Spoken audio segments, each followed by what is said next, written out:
We definitely need to get together because I want to hear a bit more, or you do some more podcasts on your experiences. The Pacific Northwest Trail, that one has a special place in my heart. I definitely want to give it a Oh try. yeah. Those long things are on my list. I really want to check out the long trails. Yeah. Well, okay, let's do it right now. You can ask me a couple questions. What do you want to know? Okay, Pacific Northwest Trail. First, did you go east to west or west to east? West to east. It was really cool camping on the Olympic Peninsula, and then I ended in Glacier. So you started Cape Alva, and was it challenging navigating the tides? It was a little tricky. It wasn't as consequential as I think I'd read about. So I did walk a couple times in like knee deep water because I was 23 and messed up the planning a little bit. But it wasn't as consequential as the things online said. I mean, you don't want to get too caught, but it was actually most weird camping right next to the ocean because the waves all night were like really hard to get used to because they're pretty loud and you think one's going to come through your tent. Oh yeah, you were right close then. Yeah, yeah, because you have to get a permit to camp through the national park there, which isn't too big a deal, but some of those spots are right on the ocean. Yeah, yeah. What a phenomenal space. Okay, the Great Western Loop. So that Yeah. connects all the trails in a giant loop on the western half of the U.S. How old were you when you did that one? And when you started it, like what was your thought process? Walk me through how you arrived at the start line of that. Yeah. So I'd done the calendar year Triple Crown, which was cool, but it always felt like three different through hikes just fit into a year because you had to fly between each one. And I just kind of romanticized the idea of one long continuous through hike, like as long as you could fit into a season. And so it was tricky because I needed to have as much money saved up as possible. So I quit my job like 4 or 5 days before I started that one. So I showed up a bit of a mess. I had a going away party and stuff and possibly drank a little too much. So I was pretty hungover at the start of that. So I showed up just ready to start this thing, but not really in the right headspace. But the good thing is I had this buffer. It was going to take about 6 days to get to the Pacific Crest Trail, and I knew that trail really well. And so I could kind of plan in. I had like a spreadsheet and stuff, but I didn't have it locked in on like what time of year I needed to make it through southern Colorado, which was the big crux of the whole thing. And so it was just this whole puzzle of I would meet people on the Pacific Crest Trail, enjoy them because through hiking's like such a social and fun endeavor. But then I had to move on and go faster because I had to beat the clock all the way around the whole loop in through southern Colorado. And so the mindset was just like, and I think just like anything from Cocodona to backyards to other through hikes is I'm just in it. Every day has to contribute to the overall goal, but no day has to be a home run. And that's just sort of my mindset of if it's a 20-mile day, no big deal. Tomorrow could be more or next week could be more, but I can't ever have too many zeros. I think that's just how I think of life. You can have a productivity of 1 on a certain day, but you never want to have a 0. Like if you sent 1 email, that's okay. If you went on a walk, that's okay. You just don't want to have zeros in your life. And that's kind of how I think of through hiking and the Great Western Loop and FKTs and all these things is as long as you're just making an incremental step, that's how you accomplish these things. Cause my favorite are the things that you can't conceptualize in your mind, just like a backyard from earlier. You can't imagine the end. You can't think about how far you're going to go, or you don't know, or how fast it's going to be, but you just kind of know what you're in, how it feels right now. So if you can just be productive and make the most of that, then you'll get the goal at the end of it. Yeah, I love that. Yeah, like, and you find once you start, generally, you just kind of get in a rhythm and you keep going. Totally. Yeah. And that's the most fun thing about all these things. And I think why trail running is growing so fast is because we have fairly comfortable lives. Like we have more amenities than ever. It's easy to get food, good food. You can order stuff, but putting yourself in an uncomfortable situation and having to deal with it mentally, take out the physical side, I think is this really alluring thing to most people because it just adds a depth to your life where you can go through life the easy way and watch Netflix and just eat junk food and be fairly comfortable. But if you take that step to make life a little harder, then you have this like wider array that your life is in. So the good times are better, the hard times are harder, and everything in between just fluctuates more. And life's just more exciting when you make it a little more difficult and go after challenges. Yeah, I find it when I shift the focus of my life more towards activity. Anytime I spend in inactivity, I feel like I'm counting those seconds. Like I can almost like when I sit down and watch some TV, like I recognize that as a block of time that I spent resting, versus previously in my life I've had times where I spent a lot of time watching TV and relaxing, and you lose track of that time. You're like, oh, how many hours of TV did you watch this week? I'm like, I don't know, a lot. So it's interesting how when you start doing the activity, you lose track of how much hours of activity you're doing, and you start keeping track of how many hours of resting you're doing. Totally. Yeah. And the other thing I would add is it's like time flows so differently when you are watching a screen or on your phone, but when you're out running or you're out hiking, through hiking, walking and chatting with someone, interacting with someone socially, time moves differently. It's like the pace that it's meant to move. And I think that's the real addicting thing where, when it's good, it just passes by slowly and you can sink into that feeling. When it's hard, you have to know it's going to be hard, but it's going to pass. But time actually matters versus when you're watching a movie. It's like that hour will just snap by. But when you're out running, that hour is something you can use as however you want to. You can think about something, you can visualize something, you can turn your brain off, you can listen to music. It's just such a gift of time that you give yourself when you go out and do something. Man, that's tremendously put. And as you said earlier, in trying to fit everything into a season, the Great Western Loop, you're looking at things on such a macro scale. Totally. Instead of racing the daylight hours, you're racing the season, the movement of the sun or of the planet around the sun. Yeah, exactly. The incoming snow. And you just have to trust that the general itinerary you have is going to work out. I think that's the biggest thing that adventure was. It was like trusting that when I think I need to finish this thing will be good enough to actually finish this thing. It was a very weird thing because you don't know when it's going to snow. It's like May. It's like maybe it'll be snowing in October, so I should probably be through there. But I don't know. It's a guess. How did you feel upon completion and in like the day following? I really was stoked to finish. And then when I finished, it was sort of this big now what thing. So 3 times in my life, I promised myself I wouldn't go back to the corporate world in the same job. And that was the 3rd time. And luckily I didn't have to go back after that. But it was just like, okay, this plan for the last year and a half that I've had, it's over. Now I have to find another plan, another avenue, a way to make this work. So it was pretty daunting. It was hard to just figure out how am I going to pull together the life I want now that my current plan, my current daily situation is over. So it was very difficult. Yeah. Wow, man, it's a hard space to be in, to finish something that's been on your plate. I can't even imagine a year and a half in the making. And then to say, okay, well, I got to find something new. Yeah, I think that's like my biggest blind spot or weakness is I'm really good at obsessing, going after something and often being successful, but I'm really bad at celebrating it, like basking and being proud of myself. It's always like I got to fill that void with something else. And I think that it makes me love the journey, but hate the accomplishment, sadly, but it's part of it.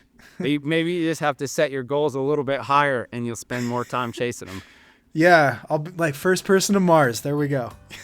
There you go. First marathon on Mars. Wow, I like that. First marathon in Crocs on Mars. Oh, there you go. The Crocs will make it. You'll be like Yeah. floating. Cold Open, how you like them apples? Well, today you've already heard him. I talk with Matthew Shepard, known as Shep. He's won and run a ton of backyard ultras, and I think that's such a fun format. So that was fun to talk to him. He also does a lot of course marking and stuff for Sinister Sports. Check them out. They're up in Canada. I think they're a really cool organization, but north of the border, so we don't hear that much about them. Yeah, it's like negatives here in Montana. It's pretty cold. So the podcast is pretty fun. It's also a lot of work to put out. And what I've been wearing in the cold is the Vortex gloves from Jonji. Also, they have a sweatshirt. I'm actually wearing it right now. So I don't have, wow, I'm so branded. I don't have a lot of clothing because I need to do laundry and I don't have laundry facilities here. So I'm just like wearing every single piece of clothing that I have to run in and stay warm, and then they dry by the fire back there in between. But Vortex gloves are pretty solid. Check jonji.com out. They're supporting the show. So go there and tell them that I sent you. It helps out the show. All right, let's get into this conversation with Shep. I think it's really fun. Thanks. All right. On today's episode of the Free Outside podcast, we have Matthew Shepard. We will call him Shep because I think everyone calls him that. And so how did you get into the crazy sport of trail running or the outdoors in general? Yeah, that's a loaded question. If I think back, like I've been outdoors since I was a child. Like I grew up kind of in the woods, and at the age of 8 years old, I had my own 22, and I would just hike around in the back 40. So I would say, like, my love for the wild came probably at a very young age, and it has just grown and grown and grown. Totally. Yeah, and I think it's really cool because you really do everything. I think you're pretty well known for the backyard format, but also as director of field ops at Sinister Sports, you're like always out marking courses too. I think you marked the entire Divide 200, didn't you? A good majority of it, yeah. It's a beautiful course, 200 miles long. A lot of it is ATV accessible, but there are some sections, particularly Lac Hulat Ridge, that's 56 kilometers of only accessible by foot or by bike, but you can't take your bike up on Lac Hulat Ridge. Totally. Well, you could, but not me. Yeah, and it seems like all summer, or at least the majority of it, you're outdoors. Do you have any good like wildlife encounter stories or anything like that you can tell us about? Oh man, it's like when you're in the woods, you're gonna encounter wildlife. Hopefully not the aggressive ones. I've been fortunate to not have any aggressive wildlife encounters, but I've had plenty of really interesting ones. This last year, while we were setting up for Castle Alpine Trail Race, there was a right on the trail, as I'm marking the trail, there's a moose carcass, and it's fresh. There's a big chunk taken out of it, but it's definitely like just being set to settle, and the bear's coming back. And I'm like, okay, well, I can't run racers through here in 2 days. This is not going to be dealt with. So I had to end up rerouting. And when I went back to collect the flagging, the bear was on the moose. And I was like, I'm hightailing it out of here. No way. Wow. Yeah. Do you see a bunch of grizzlies up there? Because greater Calgary area, I guess. Yeah. So primarily... a significant portion of our races happen in the Crow's Nest Pass, which is west of Calgary, kind of southwest of Calgary, nestled right into the Rockies. Yeah, there's quite a few grizzlies, black bears. You're going to see a variety of all sorts of wildlife, cougars, things like that. So it's neat, but you also get to see the goats and the sheep, the deer and the elk. So it's really... there's a ton of wildlife out there, and if you're safe and you're smart and you think about where you're going and what you're doing, then it generally isn't going to be a problem. Totally. Yeah. And so let's go back to the beginning of trail running or racing for you. How did you get into the sport? Um, oh man, so in 2010, I believe it was, um, let's see, the was it Scott Jurek broke the uh 24-hour record. Okay. And that was when I said, like, oh my gosh, 24 hours, like people can run like that. And so I said, I had like this base of endurance, and I had always kind of like known I could go for a really long time. And so I was like, I want to try this. And I was living on an island in Alaska at the time, so I didn't really have an option. I didn't know that there were races, lots of races like this. I just thought this was like an obscure thing. And so I said, I'm gonna try. And so I made my own race in town, and I was just the only competitor.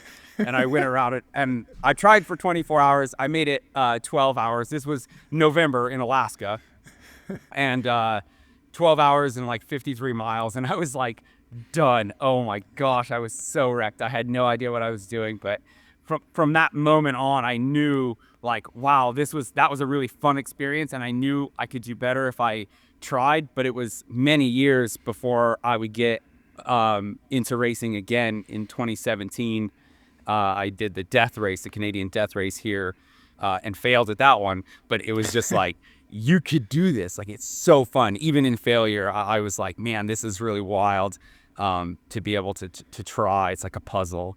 And so that it Totally. just kind of grew from there. And by 2019, I was kind of in a position where I wasn't sure where I wanted to go with the next step in my life. And so I decided to just kind of, like I said, if I had just if I wanted to do something, like, what would it be? And this had kind of been a dream of, like, how far could I go if I really invested in it? And so in 2019, I kind of put all the bets on myself and went for it. Yeah. And that's when you had one of your best races, right? With the last outrun backyard. Is that right?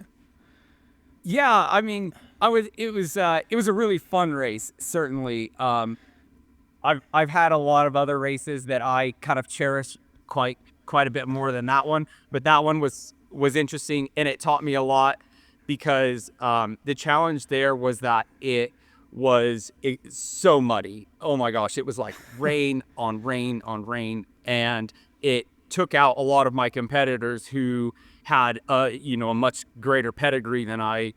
And it was because the mud was all on their feet, and it just drug them down. So people who had run 100 miles, in under 24 hours without breaking a sweat, were being beaten down by 16 hours just because of the weight of the mud on their feet.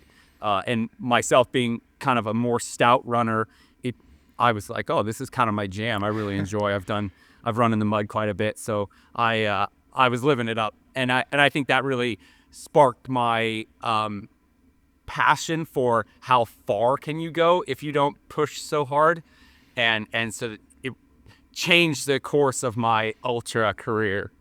Totally. Is the backyard format your favorite race style? Oh man, it has been my favorite. I've done 10 of them now. And it's enjoyable for the puzzle. I really enjoy looking at, like, okay, like the pace, 6.71 kilometers per hour, is incredibly achievable. Mm-hmm. There's lots of room for walking. There's lots of room for break time with your crew if you need it. But if you were running a 24-hour 100-mile race, you would not need to have an aid station every 6.71 kilometers. So, but in the backyard format, you're kind of forced to take that break, but you could slow it down and completely just walk Mm-hmm. 90% of it, and then just put a little run in there, get to the start line, turn around and do it again. And, you'd be fine. So playing that game and kind of deciding, like, originally I started going very fast because that's what I thought racing was all about. And I would have 20 minutes, or 15 to 20 minutes in the aid station. I was like, well, this wasn't serving me any purpose of slowing down. So, like, learning those little things, it's taught me a lot about running and how to go far, and it's just a really neat way to test your body and your mind. Totally. Yeah. And I think it's a really good entry point for a lot of runners because it forces this pacing. Like you said, you're on 100 miles in 24-hour pace, which seems fast until you break it down in the first mile or the first mile you can do in 15 minutes. The second mile you can do in 15 minutes. Like it's 15-minute miles. And at mile one, that feels so attainable.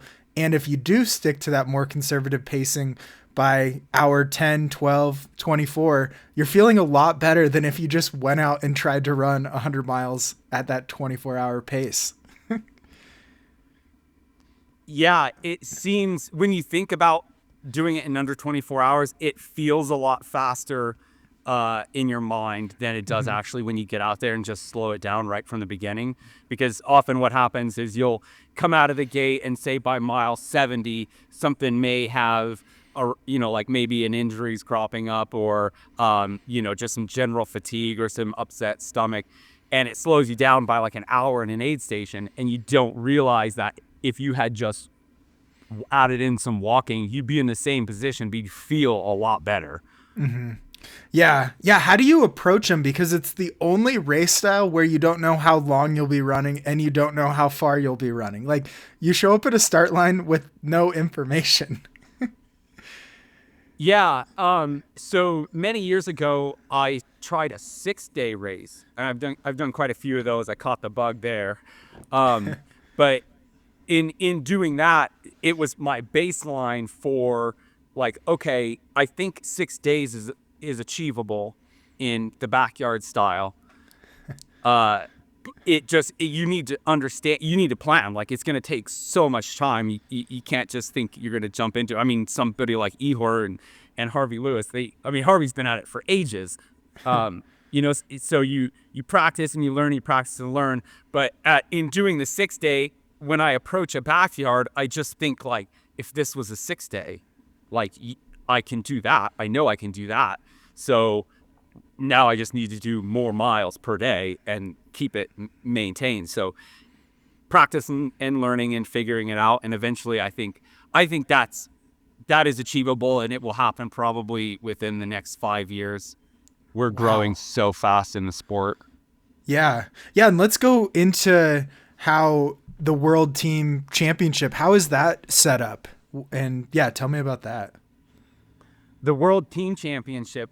So, overall, how the organization is set up, that is, it's on like every 2 years there's a World Championship, and in between there is a national championships, where they call it the World Team Championship, and essentially each country selects their 15 top runners, so to typically be like 5 golden tickets, so 5 races or so that you win, and doesn't matter how far you went, you're automatically on the team. And then the other 10 members of the team, for a total of 15, are made up of the top performances over the previous 2 years, up to the qualifying period, like mid August or maybe September 1st.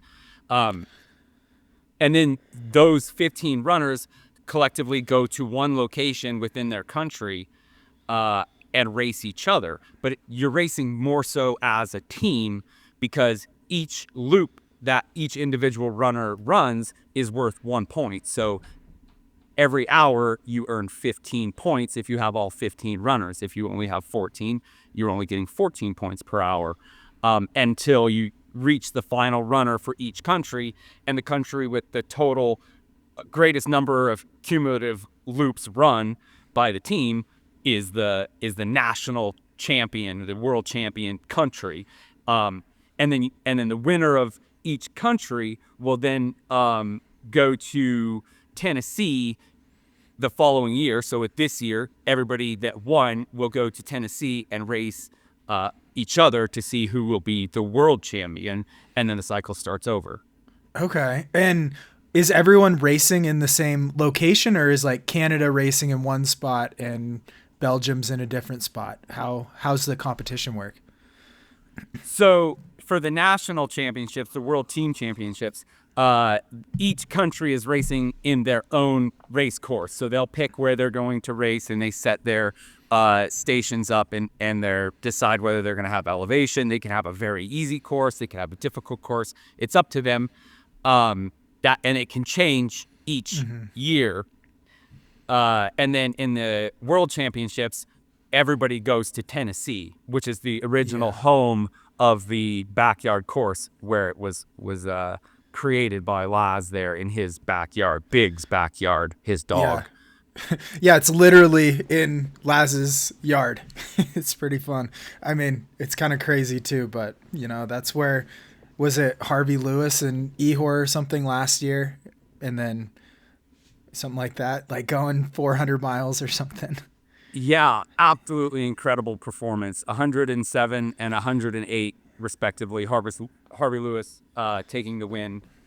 But like that is an incredible performance by any measure. But to do it on the Bigs course, which is notoriously difficult. The road section, they do 13 hours on the road and 11 hours on the trail. The trail is not an easy trail. It's got twists and turns and large steps.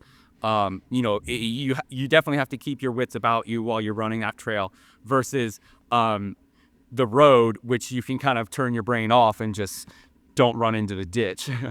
Yeah.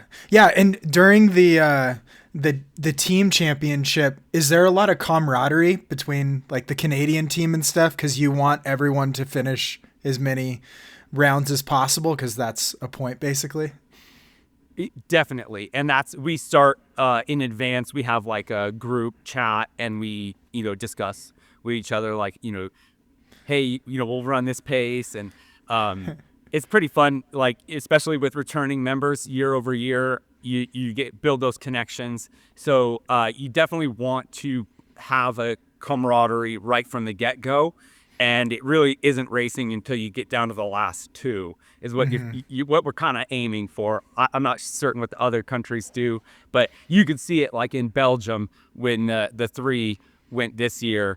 They went so far, and you can see they were congratulating each other, and that's where it should be. Like, the backyard sport is so much better when you're working together and not working against each other, because it kind of, those thoughts can creep in when you're really tired and you're just like, I wish you would quit so that I could be the winner and be done. But you have to take that and put it aside and say, like, no, the goal is actually to get to day 3. Like, currently, my goal would be to see that sunrise after 72 hours. I think that would be really neat. My best is 53 hours. And I felt pretty good. I had to go to work. I had, races of my own to host. Well, I work for Sinister Sports, and so I had to get back. And I thought, okay, it was my goal to qualify for the team, and so I knew if I did 48 hours, I would be on the team, and if I had won the race, I would get the golden ticket. The fella who actually ended up winning the national championships for Team Canada this year, he was keen to go. We had chatted in advance, and we were like, yeah, let's go real far. And as we went through it, we kind of just worked together until we hit 48, and then we're like, all right, now what? And they said, hey, why don't you go to 52? We said, okay. So we did 52, and then 53 came around, and he was like, I don't want to quit. I really want to win. And I was like, well, I came here to qualify, and I'm pretty stoked on 53.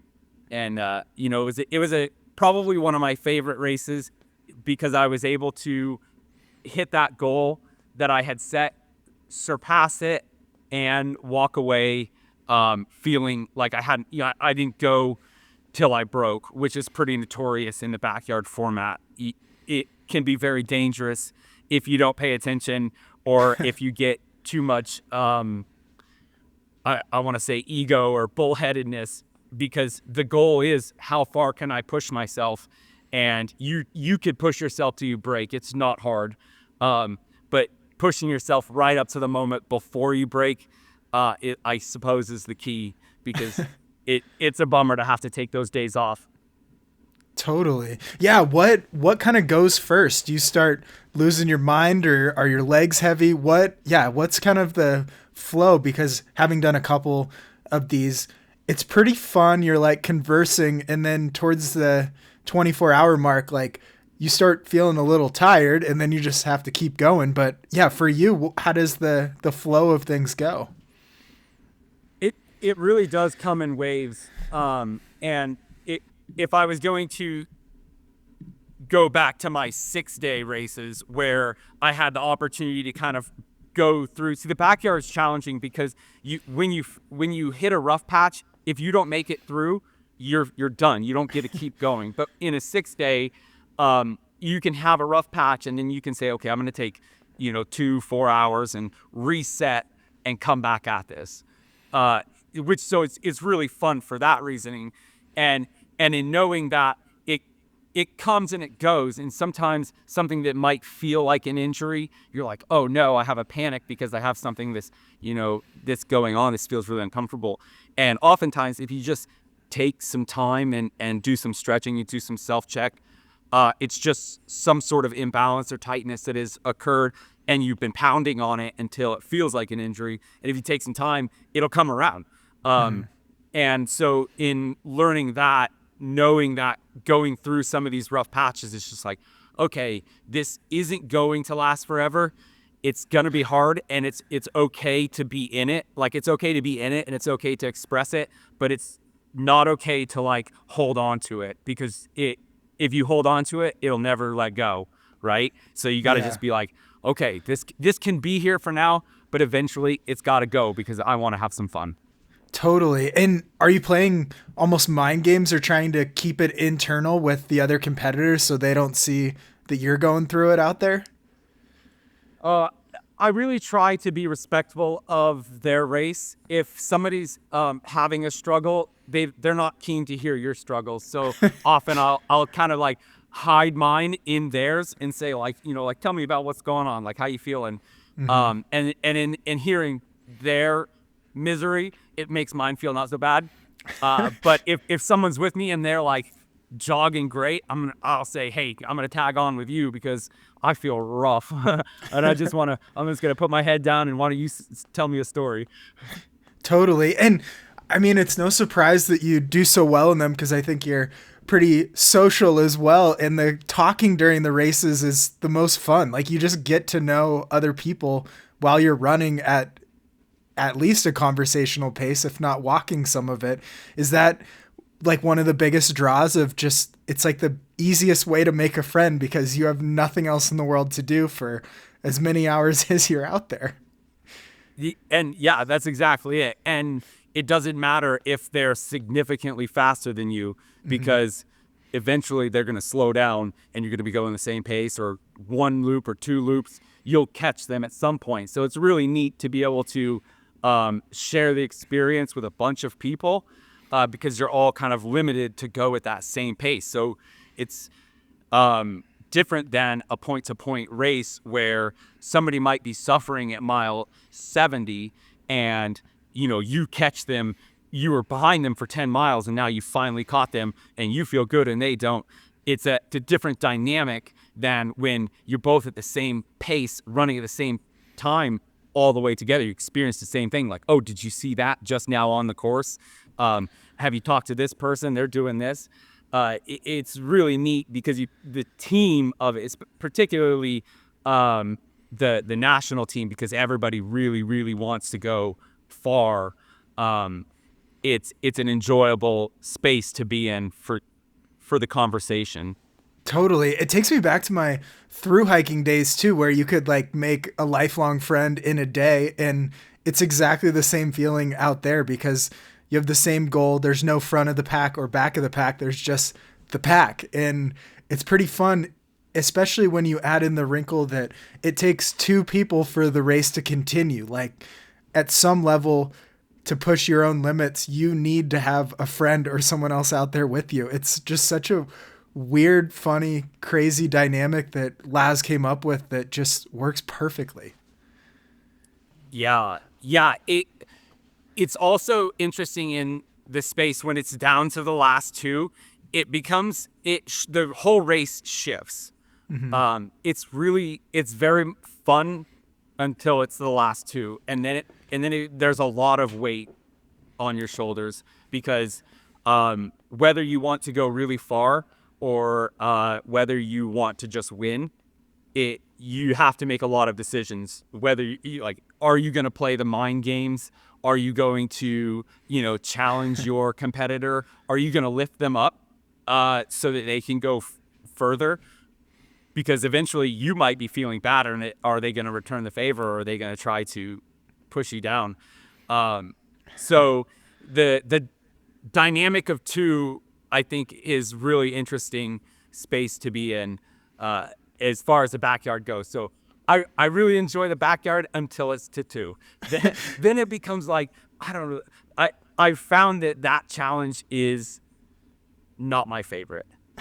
Totally. Yeah, I've been in the last two twice, and both results of finishing second and winning. And it's so strange because at that point you're pretty tired and you don't even really know if you are playing mind games or if you feel good or bad. You're just like, you've been locked into this clock for so long that like it just governs your life and you don't even know really what you're doing out there.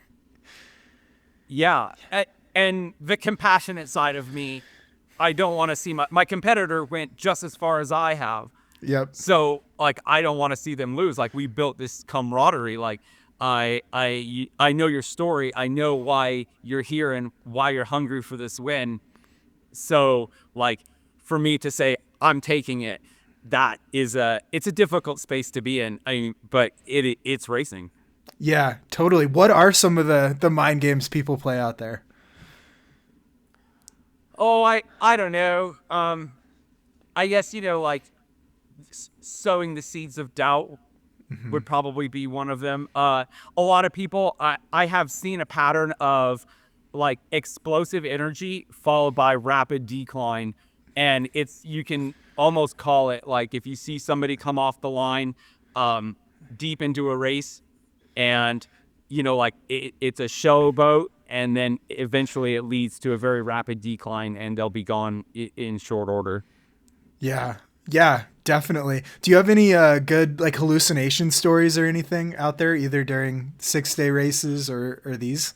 Oh man, I have a few some wild ones where the world sort of gets sideways. When I was in Nova Scotia, I was running with Lee Murphy, and it's the start of day 3, and I went into the bathroom and I was kind of like steaming, and I was like, oh, I must be like sweating and hot. And then I went outside and I was still kind of like, and I noticed, I was like, this is not steam. It's kind of like a distortion of the air around me, like kind of like the mirage on a horizon. And I was like, oh, this is really odd. And I told my crew, I was like, I think I'm, like very tired. I hadn't slept at all because I flew there last minute. I was in Hawaii. And so I flew all the way to Nova Scotia, 2 overnight flights. I had nothing prepared. And I was just like, I need this last moment to try to qualify for the team. And so I didn't sleep. I was starting to lose my marbles. I get out on course, and Lee starts telling me that when he looked, he could see, he thought he was steaming. And I was like, I'm having the same exact experience. Like, so I thought that was a really neat one. I don't know if it was a hallucination or if I was somehow seeing an aura. It was pretty neat one, though. Yeah, no kidding. How did that one turn out with going in with no sleep? Did you do well? Did you qualify? Yeah, I did. It was 53 hours. And I felt fine. Like, I felt surprisingly good. But I knew in my heart that there was no way I was going to make it past the sunset. And I thought, if I stop now, I'm qualified. I'm in good spirits. I can still make it to supper. I thought, you know what? I'm gonna call it right here. And it felt good. It really did. Totally. Yeah, and what is the strategy of you finish a yard, so about 4.1 miles in like probably 45 to 55 minutes, and then what do you do with that remaining time until the next yard starts? Yeah, that's typically about my pace, for 54 to 55 minutes. And then generally I'm eating, I'll eat like the calories that are harder to carry. I like a very brothy mashed potato and mayonnaise soup. It's my jam. So like it's hard to carry something like that. So I'll eat that in the aid station. Um, do a little bit of stretching, like the things I that are more difficult to do on trail. If I need to use like a tool to massage, and then I I do sleep Okay. generally at these. This one I wasn't set up to sleep, and I was kind of just I knew I could go through 2 nights, and I was like, I don't really care how wrecked I am. I just need to get to this. The real race will be later. And so I just did away with the sleeping, and it was raining. I had no walls on my tent, so I just wasn't in a space where it was like comfortable. So, but typically, like, I would set up a cot and I would try to run a little bit faster in the night loops, which I find is challenging. That, but it keeps you awake to because when you're going slow, if you walk a lot and go slow through the night, which is the tendency, you slow down in the nighttime. Um, then I find that I start falling asleep. And so if I put a little more effort into my run in the night, I end up running about the same pace as my day loops, but then I have a little bit of time for sleep. So I'll try to I'm very good at falling asleep in short order, so I can be asleep in, like 30 seconds to a minute of laying down, and get 2 to 5 minutes of sleep and then get up and go. Wow. So you go to sleep, you sleep for like 5 minutes, and then does someone wake you up, or does the whistle or the bell, is that what gets you up and back to the start line? It's a combination of both. Sometimes I have a little bit of like internal panic, and I'll wake up like Yeah. all frightened, like did I miss it? Um, but I have my partner Kirsty, and she wakes me up. Uh, but a lot of times I'll wake up just with that last whistle. I'll hear it. I'll wake up with each of the because they do a 3 whistle, 3 minute whistle, a 2 minute whistle, and then a 1 minute whistle. And at the 3 minute whistle, I'll wake up, and then at the 2 minute, just because it's like you're so tuned to hearing it. Yeah, it's such a fascinating format. One last aspect of it I want to explore is what do you need, or what do you get from like a crew? Do you come in from one yard and tell them what you want to eat or do for the next one, or kind of how does that communication work to, keep going for 2.5 days? Yeah, I think as the runner, you need to be adaptable and understand that like your crew's going to try to do their best to give you what they can, but you only have a small window. Like, so understanding that it's your responsibility to be adaptable, and then like setting expectations for your crew in advance of like, I know that I'm going to want warm things in the night, and I definitely like coffee to keep me awake. I like coffee. So setting that expectation, like if you just have coffee ready all night, I eventually at some point I'm gonna want it. So I I have taken the responsibility of knowing generally my plan, and then I have a crew who is phenomenal that kind of anticipates. Okay, this is kind of how they have gone in the past, and this is probably what he's gonna want if it's available and I can eat it, I'll just eat it. And if I also understand that at a certain point, I'm not going to be the best decision maker, and so when the first bell rings, I say like, don't no longer ask me questions. Like you're the leader of the ship now, and I'll be just yes sir. So if you say eat this, I'll do my best unless I say I have a strong objection to that. Yeah, so you notice when your brain is kind of going, and that's when you just hand off the captain reins to somebody else. Yeah, I get emotional when I get lack of sleep. And so I have a rule like the tent is the safe space. Like so if I need to have a meltdown, uh leave it in the tent, and then when you step out of the tent, you just turn that off. Like that's you can leave it there and then go and have fun because racing's fun. And then when you get back, you can cry again. Yeah. Yeah. Do you have any good meltdown stories or anything? Oh man, probably quite a few where things are just so challenging. I did a race at across the years, a 48 hour. I had been kind of shifting my attention to faster stuff, and in the backyard, I had struggled to get that 200-mile, 48-hour mark for a few years, and I kept getting so close and failing. And so I turned my attention to 48-hour racing, where I'm not restricted to a certain pace, but I'm limited by the amount of time I have, only 48 hours. So I thought, okay, let me turn this and just try to get the 200 in 48 and do it any way I want to. And I came out of the gate a little too strong. A mutual friend of ours, Rachel and Trek, and you know, um, I was like, I had raced her the year prior, and she beat me, and I was like, okay, I want to go. Like, let's go. So we came out of the gate. She's definitely a faster runner than I am, and I think I pushed probably too hard, and my stomach was just so wrecked. By the night, I was really struggling, and my team was like, no, you need to drink water, because I hadn't urinated. I was having a really rough race. And so they were like, do this. And I was just like, I took a drink, and then I vomited, and I just like melt down. You know how it Oh, goes. oh yeah, definitely. Yeah, it's so hard too because you're pushing your body and your mind equally in different ways, and you need them to be aligned. And if your body can't keep up with where your mind wants it to go, it's just frustrating. If it's the opposite, it's frustrating.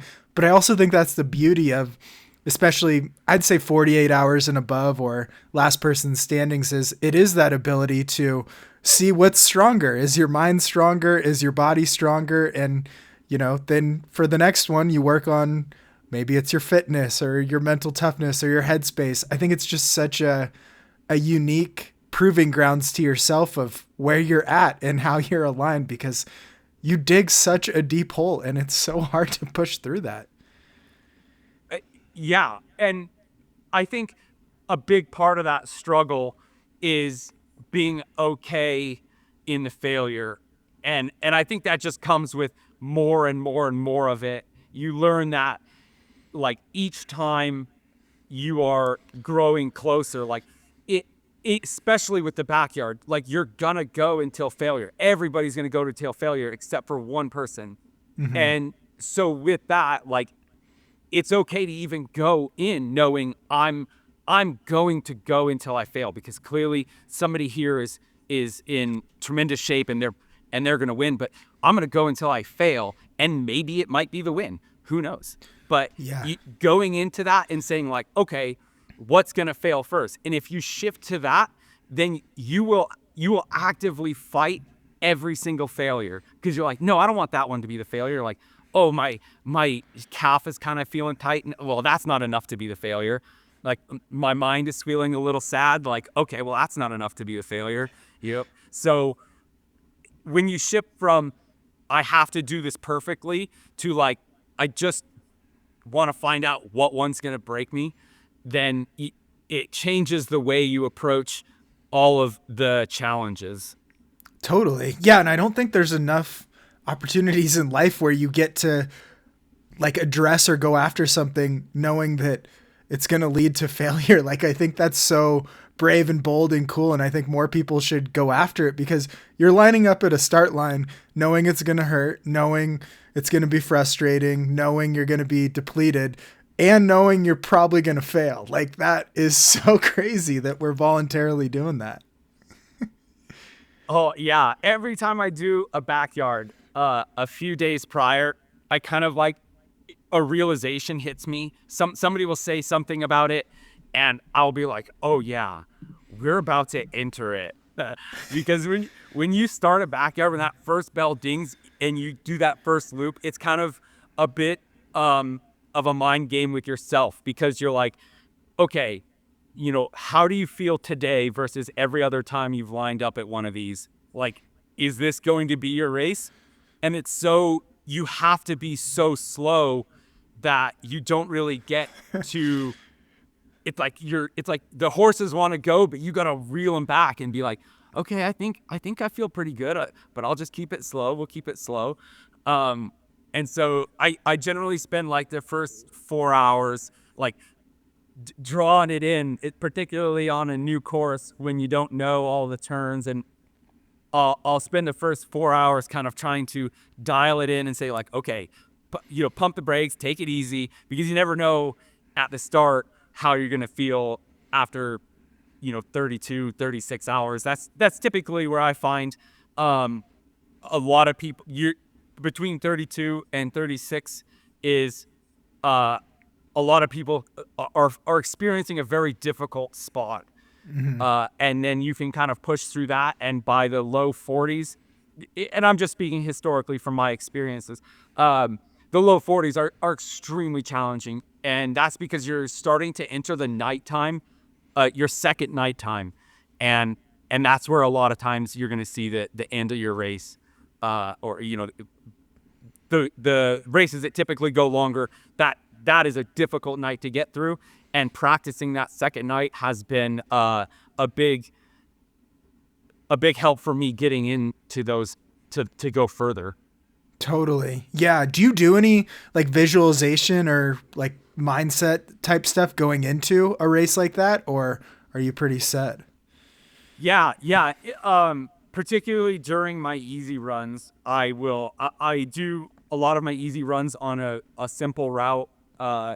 Particularly here in Alberta, our roads are very straight and very, there's not a lot of population out here. So you get quiet gravel roads to run on, and I'll turn my mind off, and I'll just like envision myself in the race that I'm racing. And I'll think about, my competitors and what they're doing and who I'm likely going to be running with. I'll be thinking about, like imagining myself running and going into, whatever space that we're going into, second night, third night, and think about like, okay, if I felt like I do right now on that day, how amazing would that be? Totally. Yeah, I love that, bringing the positivity into it too. I think it's easy to visualize and think about things, but attaching an emotion to it, I think, is sort of level two where we're kind of missing it a lot of the time. So what, I guess, how would you sell someone who's listening on signing up for a backyard style event? Oh man, I would say, if you're in a space where you want to try a long distance, and it doesn't have to be 100 miles, it could be 50 kilometers. If you want to try your first 50 kilometers and you're not really sure about running on trails or running a road race, if you just want to do it with some friends, then a backyard race is certainly a great way to do it. And I would also say you don't have to wait for a race. It's so fun to just do these adventures on your own. So, in the true backyard spirit, like, just go do it. Go find some friends and group up and say, you were going to run from this point to that point, and then we're going to take a break, and then we're going to run from this point to that point. You could do it. It really isn't that hard. You have like 12 to 14 hours of daylight. You don't even have to run at night. You could do 50K. So, I would say just go out there and do it. Totally. It doesn't have to be fast.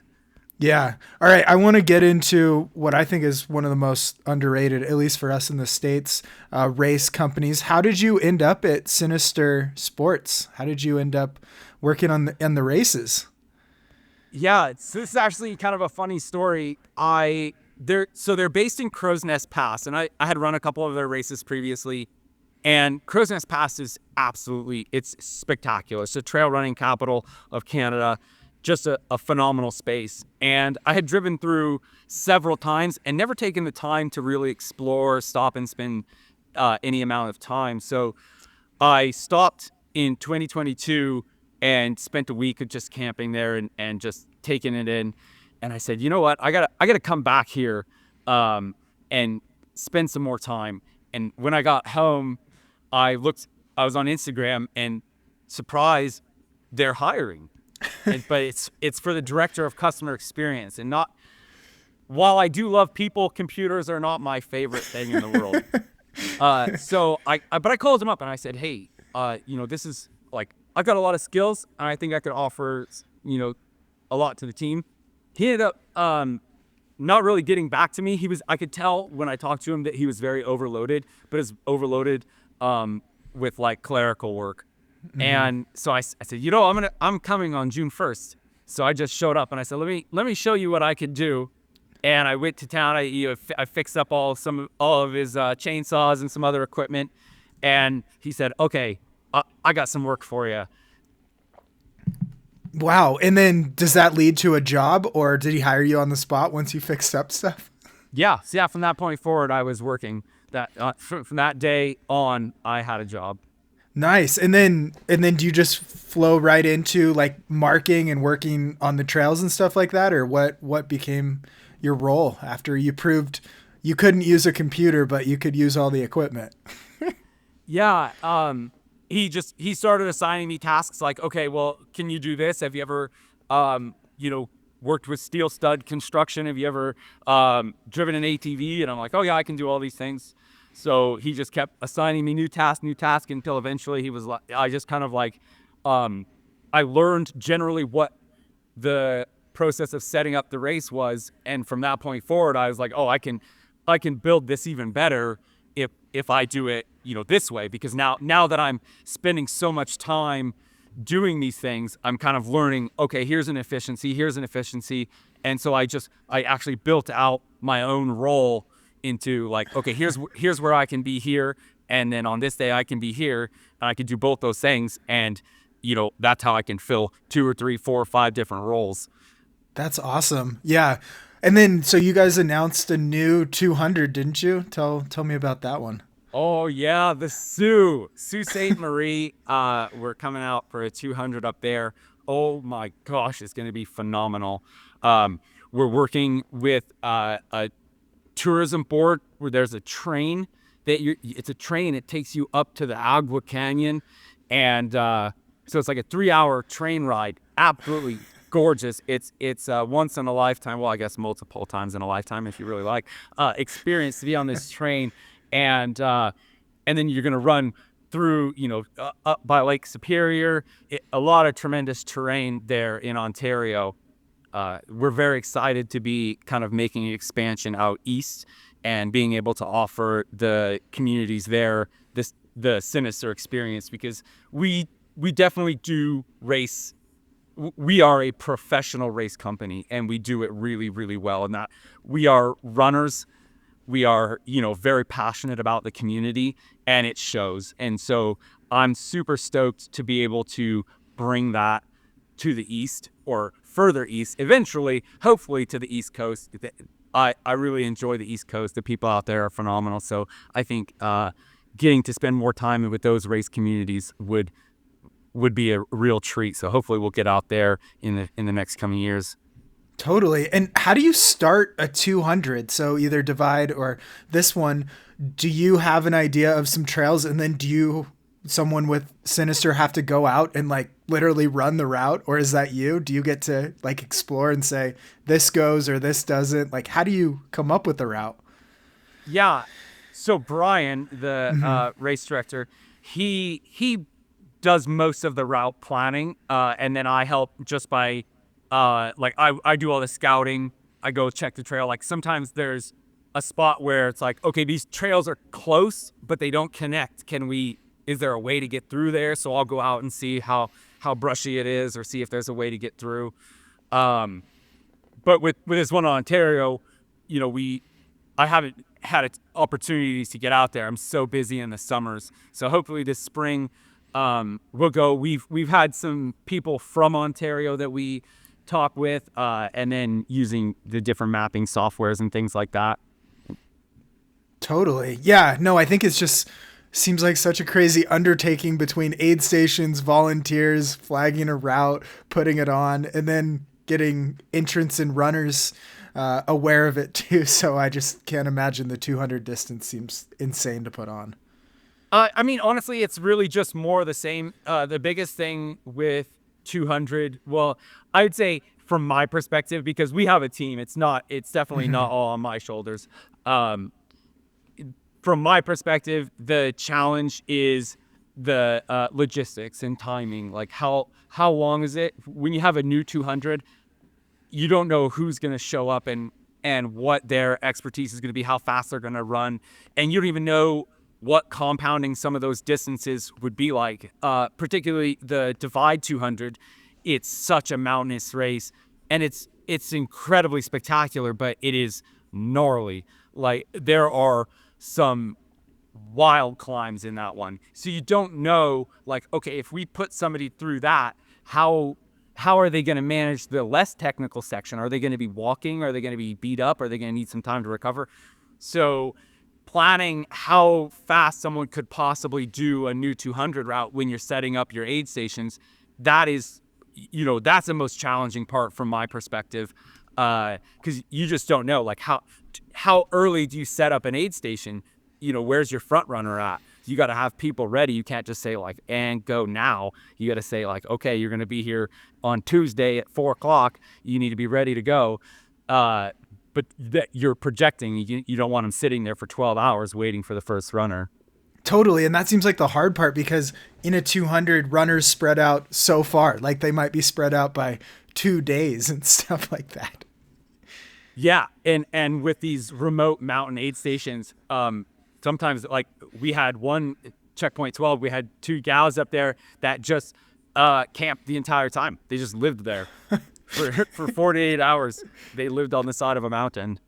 That's awesome. Yeah, I just think what Sinister's doing is so cool, and even offering prize money and stuff up there we don't do that so much in the States, so I think it's pretty cool. More people should check out some of your races up there. So yeah, we do. We have phenomenal prizes. There's almost $19,000 worth of cash prizing at Divide, and that's split between the men and the women. Top 3 men, top 3 women, and then there's 5,000 cash prize for for course record at Canadian Death Race, 125K or no, 118K. Wow. Yeah. No, that's wild. All right. I think that's everything I got for you. But what's next for Shep? Oh yeah. So right now I'm kind of I took 2 months off. I went down, visit my family, and I'm getting back into training. I'm excited. I'm running the Wild Horse 200 in Wales in May, and I'm looking forward to that. I've not run a 200-mile distance straight up like that, so I'm very excited to try that out, and I'm keen to go very fast. I'm gonna really try to dial it in and see if we can do it as fast as these legs can go. Yeah, and so so you can get that in, and then does your season with Sinister start right after that, pretty much? It'll start before. So I'll start in April. I'll be doing some scouting. Well, even in March, I'll be getting equipment ready. April, I'll be doing some scouting and some, like, just all the preseason stuff. Sometimes I'll get out on, if the weather permits, I can get out on trails and start clearing the deadfall from the winter, because the winter knocks a lot of trees, and they typically fall across the trail where there's no trees blocking. So then I'll go out with the chainsaw and clear those trails.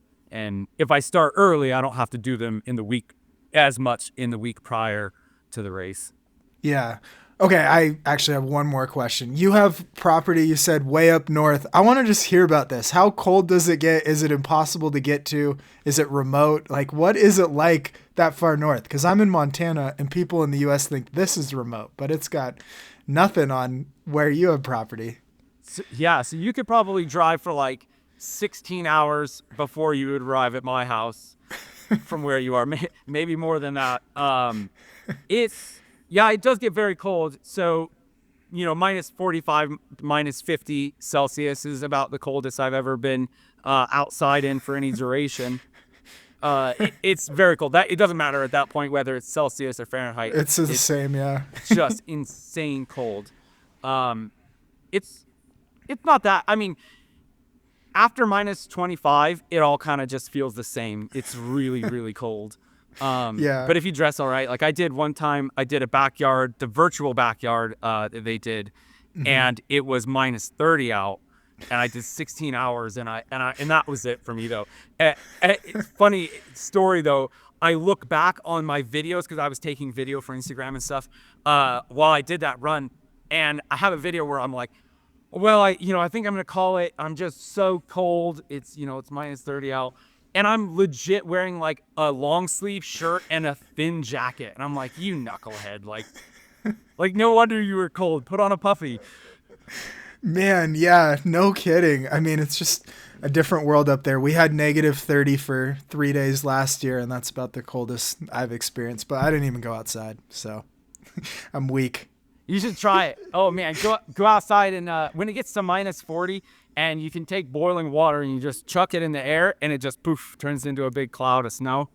Yep, that's the one time I went outside. I had to make that because all my friends were doing that video, and it's like, I got to do this. It's gonna be, the weather is turning cold here. We're getting -21 tonight or tomorrow night. Whew, man, fun. Start dipping down. Yeah, well, thanks for joining. This was awesome. Thank you for listening to the Free Outside podcast. It's always a pleasure to have you here. We love 5-star ratings because that helps us climb the charts and, do this even more quality. Since you guys have begun listening, I've gotten a better webcam, a better microphone. So really appreciate it. You guys are awesome. Hope you're all doing well out there. Stay elite, my friends.